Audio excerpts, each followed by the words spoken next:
안녕하십니까. 2024년 부동산 강제 경매 강의 진행하겠습니다. 오늘 강의 주제는 저번 시간에 저희가 이제 지역권 등기까지 공부를 했었는데요.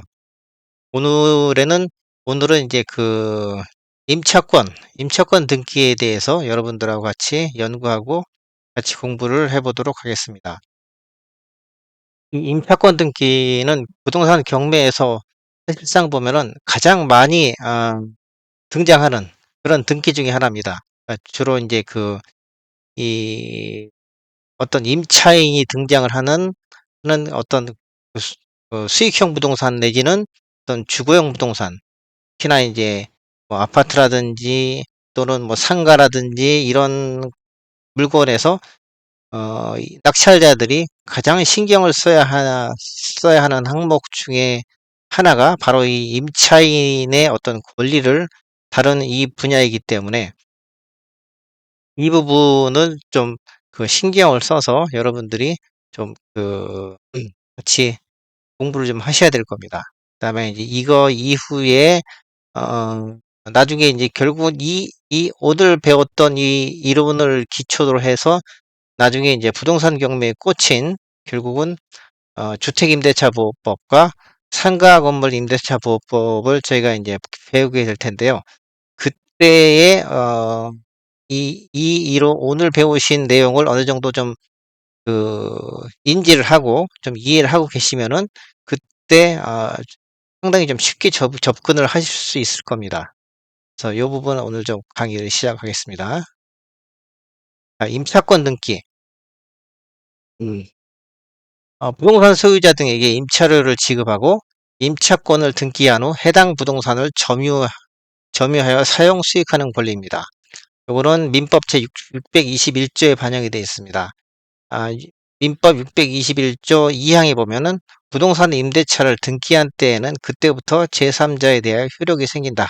그래서 등기 시에는 제3자에 대한 대항 요건이 이렇게 규정이 되어 있습니다.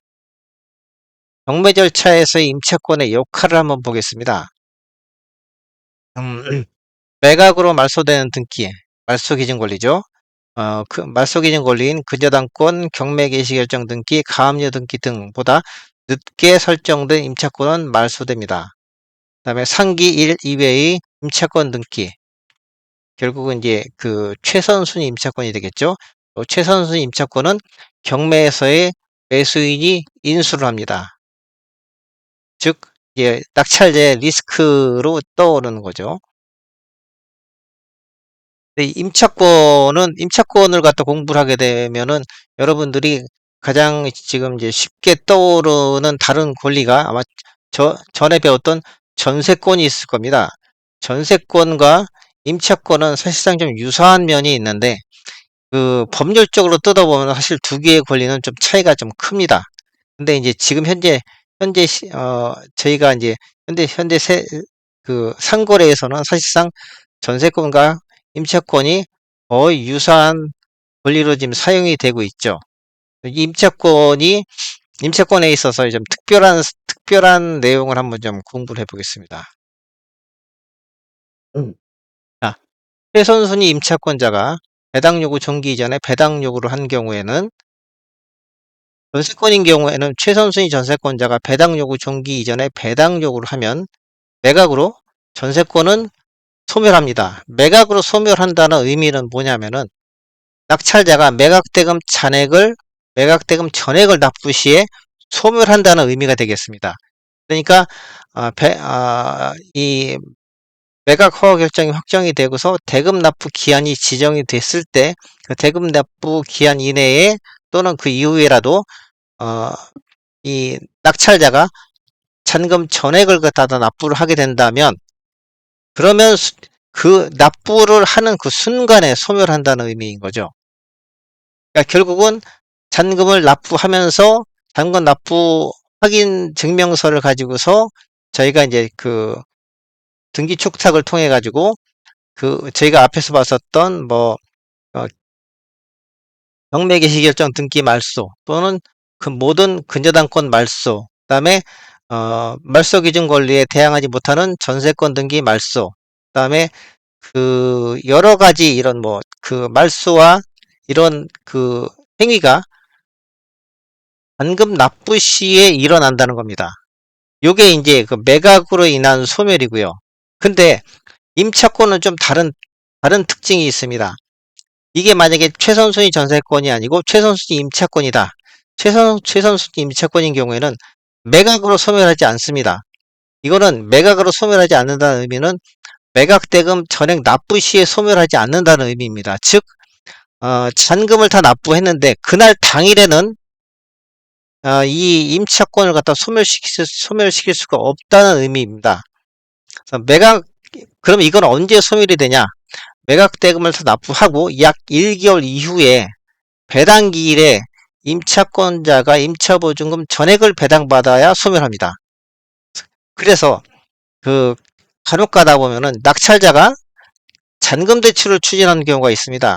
그러니까 이 은행이라든지 금융기관을 통해 가지고 잔금 대출을 갖다 추진을 하는데 이때 좀 유의하셔야 됩니다. 그러니까 금융기관 입장에서는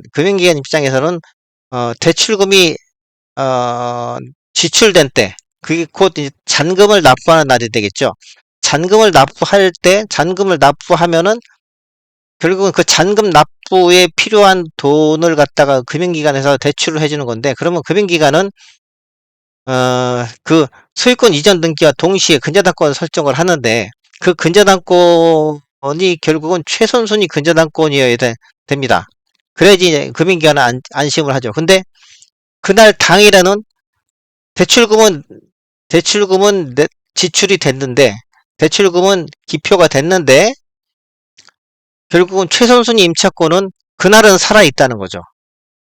그날은 살아있고, 나중에 한 약 1개월 후에 배당 기일에 배당표가 확정이 되어야지만, 그것도 이제 이 임차권자가 임차보증금 전액을 다 배정받는 그런 내용으로 배당표가 확정이 되어야지만 그 최선순위 임차권 등기를 말소시킬 수가 있습니다.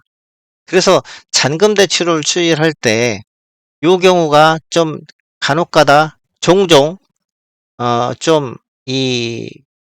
어려움으로 좀 다가오고 있습니다. 그러니까 그러니까 최선순위 임차권이 있으면서 최선순위 임차권자가 배당 요구를 했다. 결국 물론 배당 요구 종기 이내이겠죠. 배당 요구 종기 이내에 정당하게 배당 요구를 했다. 그렇다면은 근데 그 물건을 갖다가 잔금 대출을 추진하신다고 하면은 미리 금융기관하고 미리 한번 협의를 하셔야 됩니다. 이게 이제 최선순위 임차권이기 때문에 매각대금 납부 시에는 소멸하지 않는다. 나중에 배당표가 확정이 되어야지만 이 최선순위 임차권을 말소시킬 수가 있다는 이 내용을 미리 주지를 시켜 주셔야 됩니다. 자금 계획 다 맞춰 놨는데 나중에 은행에서 또는 신협에서 또는 저축은행에서 이거는 이 문제 때문에 곤란하다. 자기가 취급하기 곤란하다. 이런 얘기가 갑자기 나오면은 굉장히 낭패죠. 금액이 작다면 문제가 아니겠지만 몇억 정도 된다면은 자금 계획이 상당히 꼬이기 때문에 이거는 상당히 그러니까 최선순위 임차권이 있는 물건, 최선순위 임차권이면서 임차권자가 배당 요구 정기 이내에 배당 요구를 한 물건, 이거는 좀 신경을 쓰셔야 됩니다. 다음 내용 보겠습니다. 이 특별법이라는 것은 주택임대차보호법 또는 상가건물임대차보호법입니다. 특별법에 따른 임차권은 주택임대차보호법 편과 그다음에 상가건물임대차보호법 편에서 상세히 설명을 하겠습니다. 이 임차권이 가장 많이 쓰이는 분야가 사실 이 부분입니다. 주택임대차보호법과 상가건물임대차보호법이죠. 이거는 사실상 경매시장의 꽃입니다. 그러니까 경매시장에 등장하는 상당수의 물건들이 주거용 건물이거나 또는 상업용 건물인데 이 건물의 태반이 보면은 임차권 또는 임차인 문제가 얽혀 있습니다. 결국은 이 이 권리, 임차권자의 권리를 깨지 않으면 또는 해치가지 않으면 부동산 시장에서 경매라는 거는 사실 사실상 제가 보기엔 의미가 없습니다. 그래서 이 부분이 굉장히 중요한 내용인데 이 부분을 갖다가 처음부터 다이렉트로 이 부분만 제가 강의를 해드리게 되면은 여러분들이 아마 이해 못 하실 거예요. 물론 이제 경매를 갖다 많이 공부하신 분들은 이해를 하실 수 있겠지만 처음에 시작하시는 분이거나 아니면 조금 공부를 하셨던 분들 같은 경우에는 이 부분부터 덜렁 들어가기 시작하면은 상당히 어렵습니다. 이 법이라는 게 보면은 주택임대차보호법이라든지 상가건물임대차보호법이 보면은 상당히 법의 내용이 간단해요. 그러니까 이제 여기 주임법이나 상임법도 보면은 사실상 이 경매와 관련이 있는 부분은 합쳐봤자 한 10개 조항? 이것도 한 10개 조항 정도. 한 그 정도밖에 안 됩니다. 그러니까 그 10개 정도 되는 조항으로 그 우리나라에서 일어나는 이 어마어마한 이 어떤 저기 임대차 시장을 갖다가 다 규율을 할 수 있느냐? 그거는 절대 아니거든요. 여기에는 이 법을 공부하기 이전에 저희가 지금까지 앞에서 배워왔었던, 그다음에 다음 시간에 배워야 될 그럴 내용들이 이미 대부분 밑에 깔려 있어야 됩니다. 그러니까 요 주임법이나 상임법은 어떻게 보면은 어, 빙산의 제일 끝부분입니다. 그러니까 여러분들이 그 나중에 이제 요 부분은 제가 그 충분히 강의를 해드릴 테니까 일단 이 부분을 오늘 좀 신경을 쓰셔서 공부를 하시기 바라겠습니다. 이 특별법에 따른 임차권이 등장하게 된 배경을 한번 설명을 드릴게요. 부동산 소유자가 전세권 또는 임차권 등기를 꺼리는 관계로 예전엔 그랬습니다. 부동산 소유자가 전세권 또는 임차권 등기 해달라 그러면은 예전에는 뭐 지금도 그렇지만 임대인이 우위에 있는 그런 시장이었었거든요. 그러면은 귀찮죠. 아유, 그러면 뭐 임대차 계약은 없던 일로 하자. 그렇게 이제 거부를 한 경우가 많았었죠. 이런 경우에 부동산 임대차 거래의 대부분이 미등기 상태에서 진행되었으나 이 경우에 해당 부동산의 경매 또는 공매 등이 진행되면 임차인은 임차보증금을 상환받을 수 없는 경우가 많았습니다. 그래서 이게 사회적으로 큰 문제로 대두됐죠. 그래서 어, 국회의원들이 생각을 해낸 게 등기가 아닌 다른 방법으로 임차인의 권리를 한번 확보를 해보자. 그래서 등기가 아닌 주민등록 전입과 점유, 그다음에 확정일자 요 세 개가 갖춰지거나 또는 상가 건물인 경우에는 사업자 등록과 점유와 확정일자 요 세 가지가 갖춰지면은 임차인에게 등기와 유사한 권리를 부여했습니다. 그래서 이게 특별법인 주택임대차보호법과 상가건물 임대차보호법으로 만들어졌습니다. 그리고 현재 부동산 임대차 거래의 대부분이 사실상 이 특별법의 적용을 받고 있습니다. 그러니까 이 부분은 나중에 굉장히 좀 중요한 부분이기 때문에 제가 상세하게 여러 편에 걸쳐서 제가 이제 강의를 할 예정입니다. 그러니까 그때 같이 저와 공부를 하시겠습니다. 다음 내용 보겠습니다.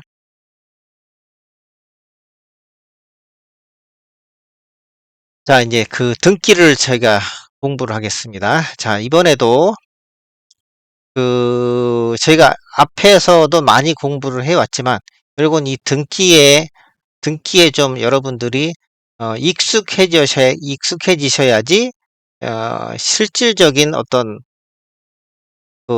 효율적인 권리관계 분석을 할 수가 있습니다. 그러니까, 뭐, 경매 정보지, 뭐, 지지 옥션이라든지, 테이라든지, 이런 데서 제공하는 어떤 요약표, 이걸 가지고서 공부를 하시는 것도 좋은데, 그런 거를 가지고서 공부를 하시고, 그러니까 연구를 하시고, 그 다음에 실제 물건이, 마음에 든다면, 진짜 어떤 의지가 있으시다면은 꼭 이 등기부등본과, 그 다음에 이제 법원에서 만든 뭐 매각물권 명세서라든지, 이런 실제 법원이 만들어낸 서류들을 꼭 같이 점검을 하셔야 됩니다.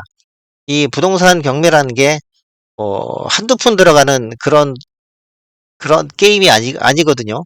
경우에 따라서는 한 10억 가차이 많은 돈을 여러분들이 투자하셔야 될 수도 있는데, 그런 중요한 그런 어떤 그 의사결정을 할 때 있어서 여러분들이 실제 어떤 공적인 문서인 이런 등기부등본이라든지 법원에서 만들어낸 매각물권 명세서 이런 것도 같이 보시면서 권리 분석을 하셔야 됩니다. 그게 사실 어떻게 보면 진짜 오리지널 이 경매 절차에서 영향을 미치는 그런 서류들이죠. 자, 공부해 보겠습니다. 어떤 부동산이 있고요. 갑구와 을구가 있습니다. 등기 내용을 보겠습니다. 근저당권이 있고, 그 다음에 임차권이 설정이 되어 있습니다. 그 다음에 강제경매 개시결정이 들어왔고요. 결국은 요 순서가 되겠습니다. 근저당권, 임차권, 경매 개시결정 등기 이렇게 들어와 있죠. 매각대금이 납부되면 저희가 지금까지 많이 공부했죠.